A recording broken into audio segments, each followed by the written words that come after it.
Beware of the bear, how to play. The object of the game is to have the most goodies. Insert Papa Bear into his cave until you hear a click. Fill up the basket with the goodies. Close the cave door and place the basket of goodies nearby. The youngest player goes first, then play proceeds clockwise. On your turn, you roll the die, then perform the action rolled. If you roll a basket, then you get to take one goodie without poking Papa Bear. If you roll a hand, then you get to steal one goodie from any other player. If no other player has a goodie, then do nothing. If you roll a ×1 or ×2 poke the bear, then you must open the cave door and press the bear's belly until you hear a click once or twice, depending on which number you rolled.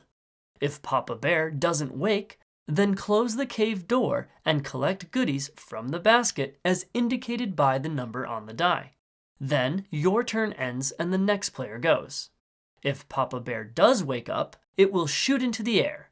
If no player catches Papa Bear, then every player must put one of their goodies back into the basket. If a player catches Papa Bear before it lands on the table, then no player puts any goodies back. The game is now over, and the player with the most goodies wins.